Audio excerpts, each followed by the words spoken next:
Sacred salutations, my beloveds, and welcome to this third Transdimensional Tuesday, a gathering of transcendental tales born of the various encounters that your friendly holographic projection by the name of Don Oscar Manuel Miro-Quesada has had over the handful of decades that I've been walking this path of shamanic service toward the restoration of sacred trust between humankind and the natural world.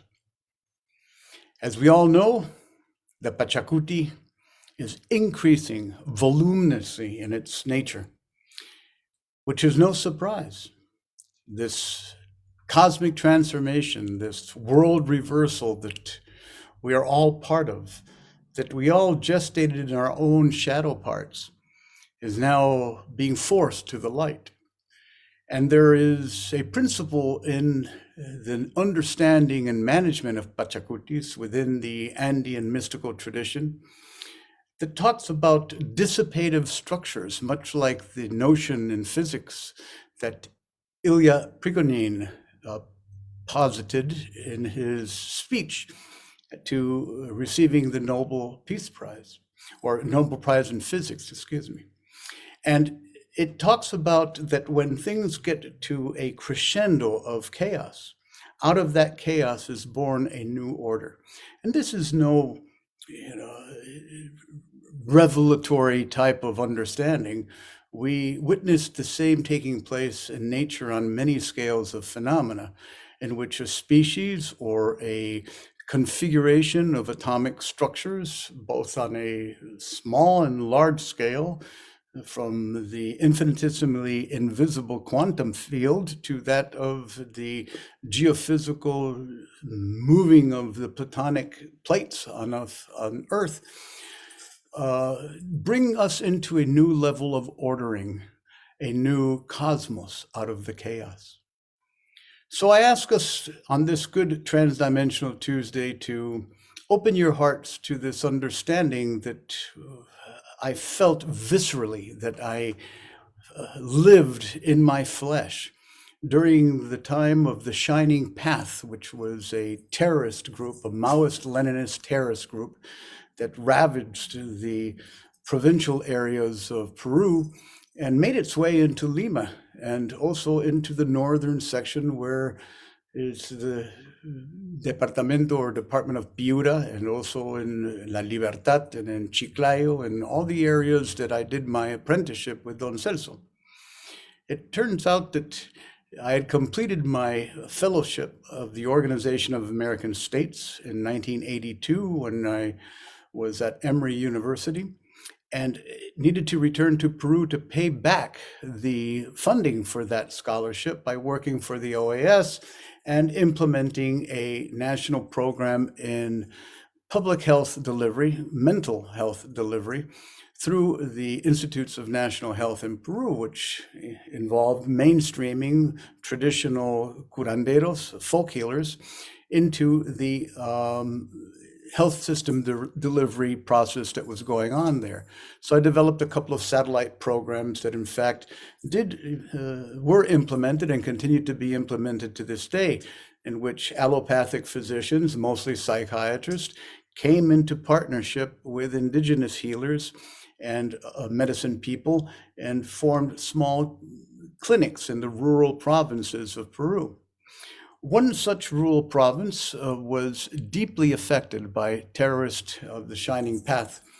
And I remember people being extremely concerned of the fact that because they were targeting the peasant population of Peru, trying to engage the support of the proletariat, that they were enacting some devastating, heinous terrorist antics, which I won't go into detail.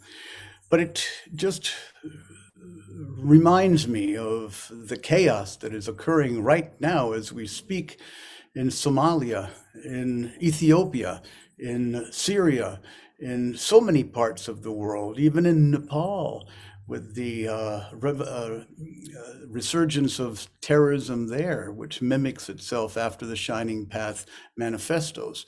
And of course, what is happening in Ukraine that has garnered the unified attention of our world in such a remarkable manner in opposition to tyranny and to the suppression of freedom, which is the most sacred right that we have as souls. We are born free and we are destined to be free, and never should allow ourselves to be subjected to anybody else's will, because no one really exists outside of an individual soul. The individual soul, according to the shamanic teachings of my ancestors, is the cosmos, is the I am, is the pleroma of manifest and unmanifest potentiality within human presence, within our multiverse. And just as you can see, flanked by these two candles, the entrance point into that majestic multiverse that is behind me, it is through that portal that we shall understand the importance of being ourselves the source and solution of all destructive, non-peaceful actions that take place due to fear and the craving for approval and control that characterizes the misguided lives of our fellow two-leggeds that have let themselves be mesmerized, collectively hypnotized by a vision that is contrary to that of life, love, light, and the luminous presence of our shining one essence as souls upon earth. And I'd like to share a poem with each of you that is written by the famed Chilean poet Pablo Neruda. And he was also a diplomat and a politician and had been nominated for the Nobel Peace Prize. And I'd like you all, before we move into my own story, to open up your hearts and take a couple of deep breaths and take in these words by Pablo Neruda in the poem that he entitled Keeping Quiet. So allow yourselves to open your field. Exhale all the air from your lungs. Slowly take a deep breath in through the nose, filling your lungs to capacity. And retain that breath. Close your eyes and softly fukui, blow forth that breath into the field of consciousness that we here are co-gestating. 1, 2, 3.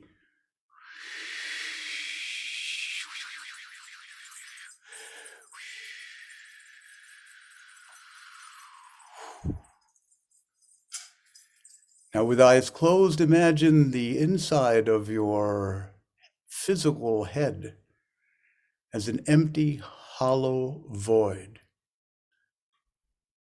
an empty space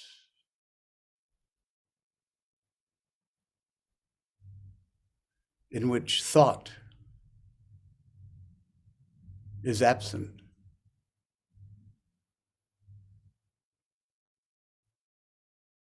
In which possibility remains a seed not yet flowered. And listen to these words by Pablo Neruda. Keeping quiet. Now we will count to 12, and we will all keep still for once on the face of the earth. Let's not speak in any language. Let's stop for a second and not move our arms so much. It would be an exotic moment without rush. without engines. We would all be together in a sudden strangeness. Fishermen in the cold sea would not harm whales, and the man gathering salt would not look at his hurt hands. Those who prepare green wars, wars with gas, wars with fire, victories with no survivors, would put on clean clothes and walk about their brothers and sisters in the shade, doing nothing. What I want should not be confused with total inactivity. Life is what it is about. If we were not so single-minded about keeping our lives moving, and for once could do nothing, perhaps a huge silence might interrupt this sadness of never understanding ourselves and of threatening ourselves with death. Now, I'll count up to 12, and you keep quiet, and I will go. 1, 2, 3, 4, 5, 6, 7,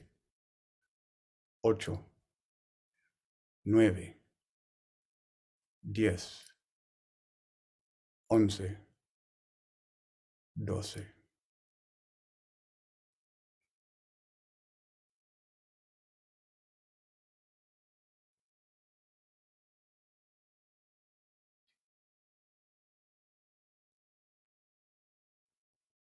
I invite you to fill the emptiness within your higher center with the light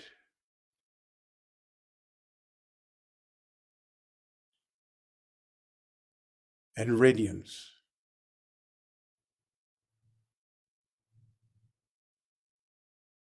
born from the heart of creation. Fill your mind with light as you remain silent amidst the cacophony.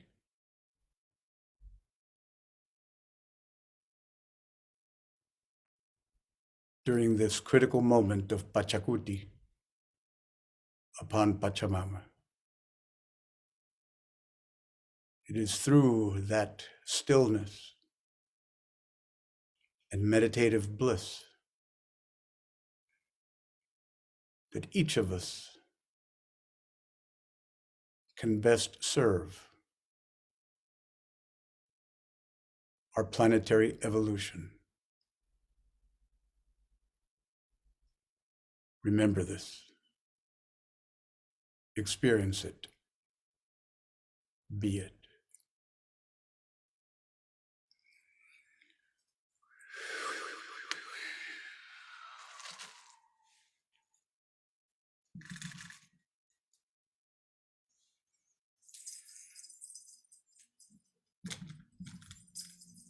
Bring both of your palms up to the screen, please. And receive this aromatic offering of copal. Scoop it up. Bathe yourself with it. Take it into your heart and tap gently your heart center with both hands. Your fingers softly touching, being the keeper of the pulse of the exquisite rhythm of our mother's heartbeat, merging as one with cosmos, with Iya Texemuyu Taitanchi Huirakocha Pachaya Chachik Kamak. May the creative spark in each of you be awakened as I tell my tale of being in Peru during the Shining Path. It was September of 1982. I had returned from my studies at Emory University, having completed my 2-year fellowship in ethnopsychology, gifted by the Organization of American States. I was quite excited to get involved in creating this program of public mental health that integrated traditional healers with modern physicians. And that went well for the first few months. But because of the instability at the time, and because of the ravaging antics of the terrorist organization known as El Sendero Luminoso, the Shining Path, Peru was entering a period of great darkness, much like many other countries in the world are facing today. There were bombings, there were blackouts, there was no light, there were curfews, and most importantly, there were people being massacred, being detained for no reason, being abused in their human rights. On top of it all, the funding just drained out from the OAS for the programs that I was to implement on a larger scale. So they gave me a position pushing papers, a bureaucratic position at the office in Lima, evaluating scholarships for other prospective students that were seeking support in their studies abroad, like I had received. So I was in charge of going ahead and filtering out those who had the potential of returning to Peru and making a difference and supporting the progress, quotes unquotes, the growth, quotes unquotes, of their country, the bettering of its social and human structures and the like. Yet it was not fulfilling. Fortunately, I was also offered a position within Peru's leading petroleum company. It was a national enterprise. It was not a private, it's still alive. It's called Petroperu. To go to the northern area of Peru, a place called Talara, which is in Piura, where there's a lot of oil drilling offshore, as well as some in a lot of refineries there. Yet there was a huge crisis with the substance abuse of pasta de cocaína, or cocaine paste, much like what is here called rock. And I went with a very famed neurologist who is now passed, a very dear friend and colleague of mine, Dr. Fernando Cabieses. We'd go there, spend a week or maybe 10 days at a time, providing neurological and psychotherapeutic, family, as well as individual counseling for the substance abuse victims of that area. And that was being targeted by the Shining Path as well. My mentor had died, Don Celso Rojas Palomino, just a few months before that, in July of 1982. And I was in a transitional period and had been still connecting with indigenous maestros and maestras, well-known mentors and teachers, ceremonialists, and famed healers of the rural areas of Peru through the OAS. And in one particular case, that led to my relationship with my second mentor, Maestro Don Benito Coriguaman Vargas of Wasao, outside of Cusco. Some of you may know that story.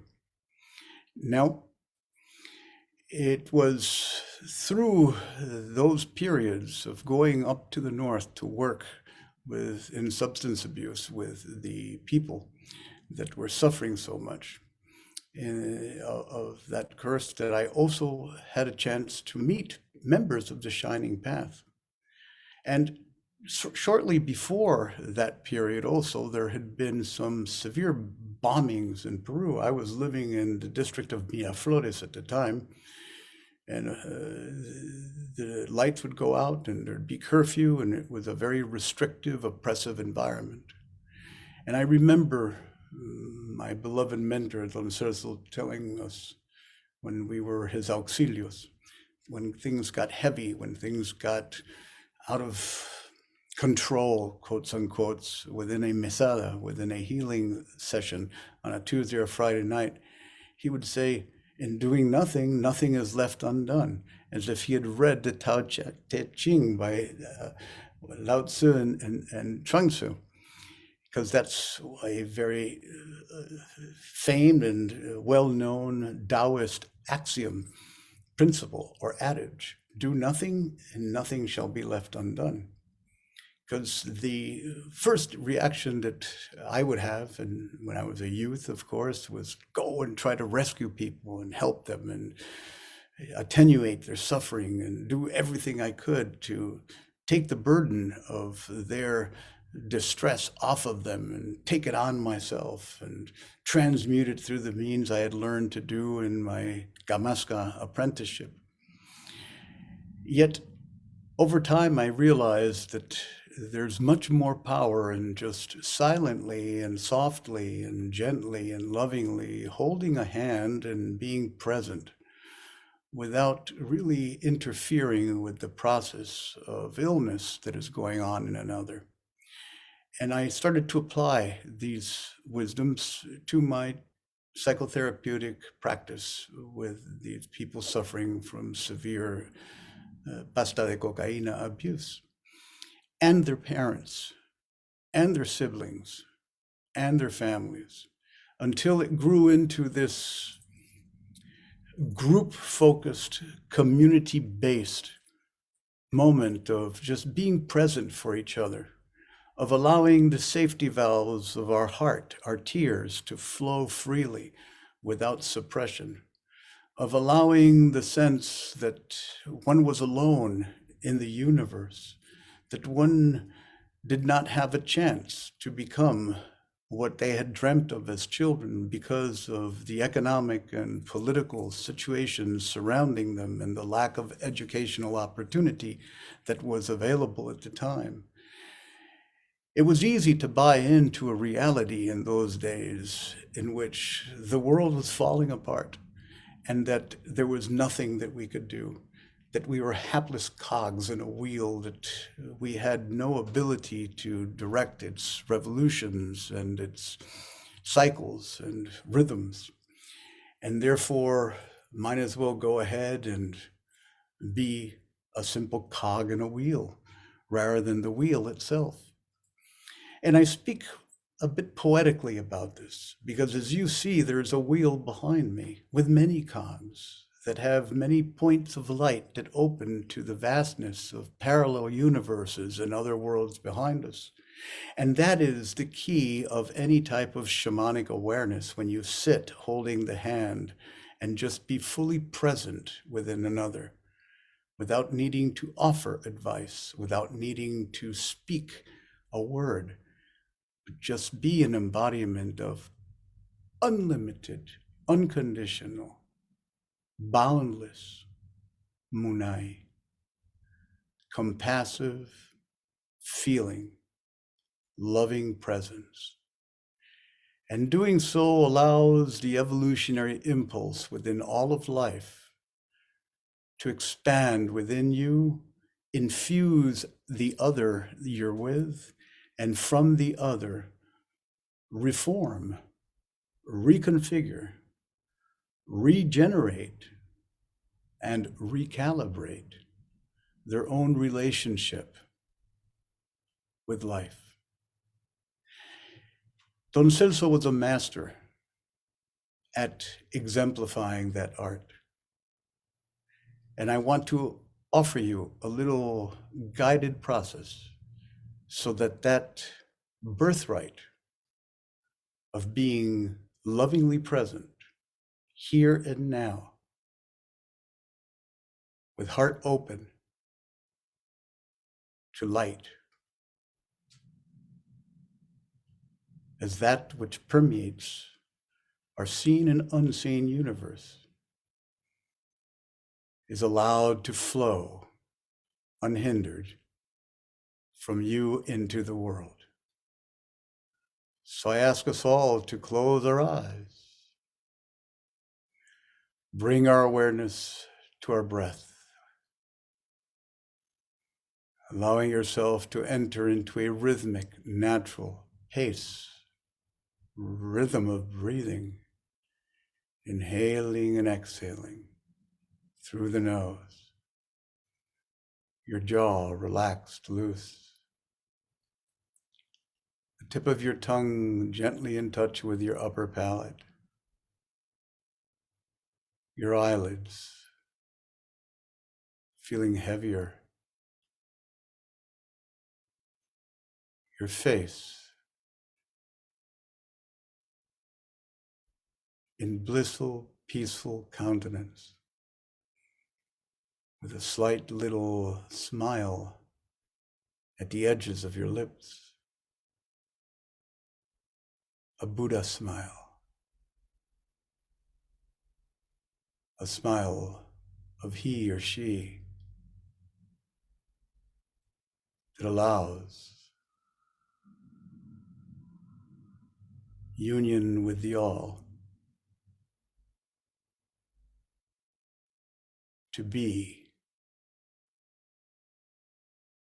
their earth life as bodhisattva, as a servant of the great work. We do it with a grin upon our countenance, our face. And the rest of our body relaxed, loose, willing,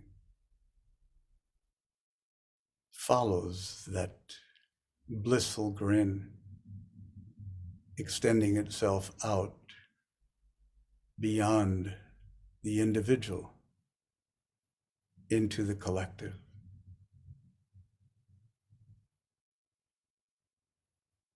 As such, there is nothing that can harm us, nor there is any harm that we may, even unconsciously, project out into the world. We're whole, present, within the perfection of this moment. Feel it,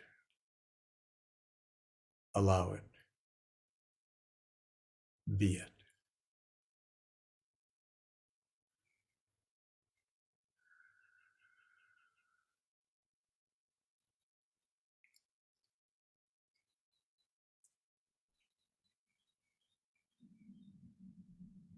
Very good.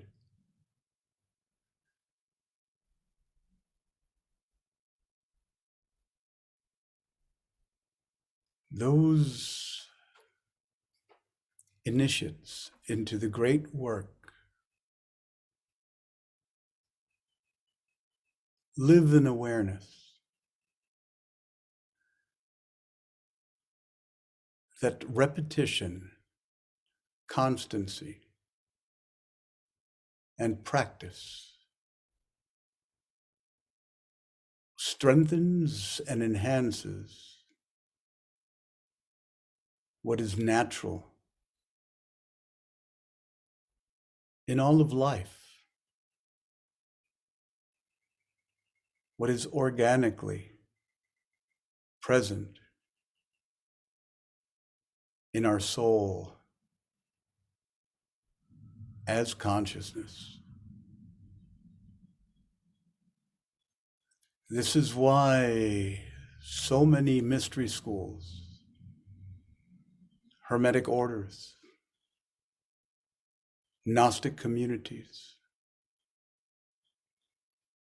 and initiatory groups dedicated to the great work throughout history have insisted on a daily practice.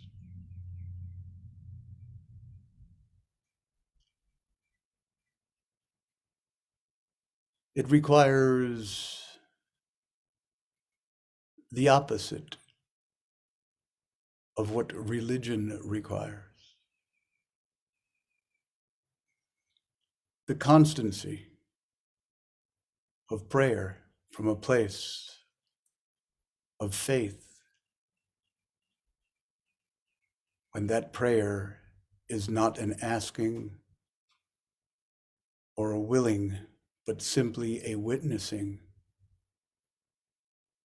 of one's wholeness and union with the all, is the most powerful medicine gifted to humankind. And it is in cultivating this exact awareness and breathing it into my entire being, physical, emotional, mental, spiritual, and soul, that the Pachakuti Mesa tradition of cross-cultural shamanic practice was born. Imagine if simply those of us that are Mesa carriers would once or twice a day bring into awareness a focus, the Mecca, that one of those 5 pillars of Islam, which is the 5 daily prayers or meditations, the prostrating of oneself in honor of Mecca and the Kaaba that is there. This practice did not originate with the transmission of wisdom by Gabriel, as expressed in the Quran. Millennia before, it was the foundation of all of the most advanced spiritual communities that were star-seeded in times forgotten. The Lemurian, the Atlantean, the Hyperborean, all of the mythic planetary cultures, cosmic cultures, had a practice of bringing their awareness to the center.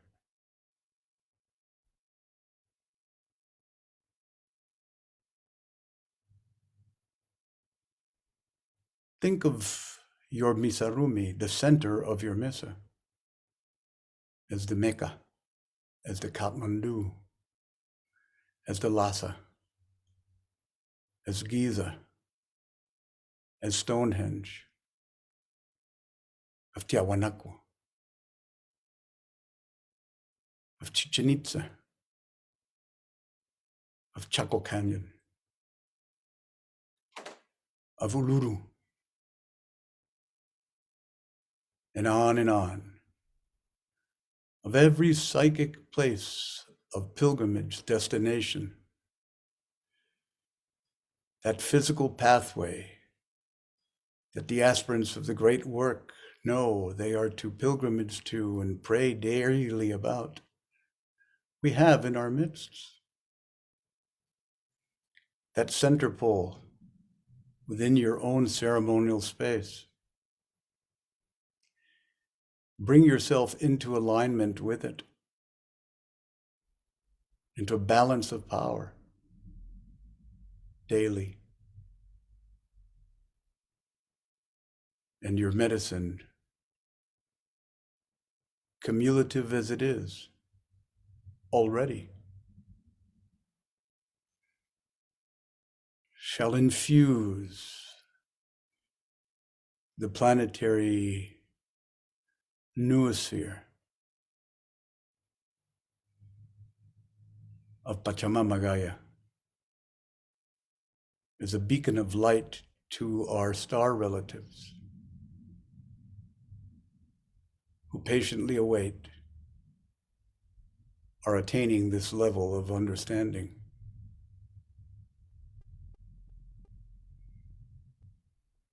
May you take these words into heart and know that in the midst of the most heinous, devastating circumstances, destroying the country of Peru in the 80s into the 90s. It was through this stillness and presence at the center of my being that my work as a healer was fulfilled. I offer this wisdom teaching with humble gratitude for your presence on this good earth, my beloveds. Let us all exhale all the air from our lungs and hold on the exhalation.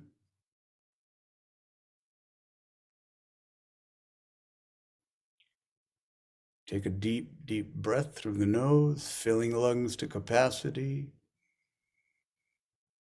Retain. And on the count of 3, we're going to exhale through the nose, anchoring our breath first in our Hatung Songko, our universal heart, followed by our Wilka Koshko, our sacred center, our navel.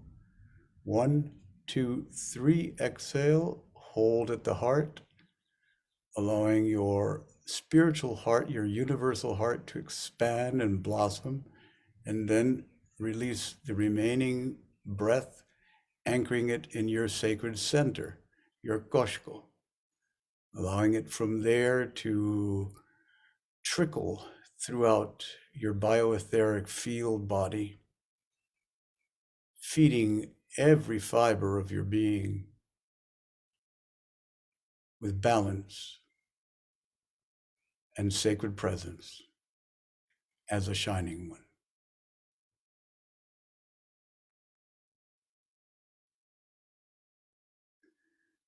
Very good. Gently open your eyes, please.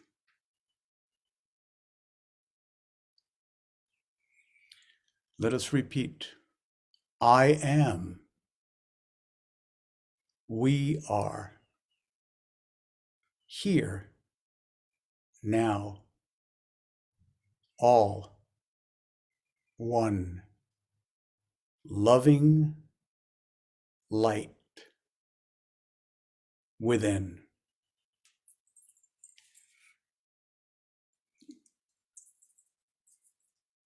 May you enjoy the rest of your Transcendental Tuesday. Hasta la próxima. Los quiero mucho. Adiós.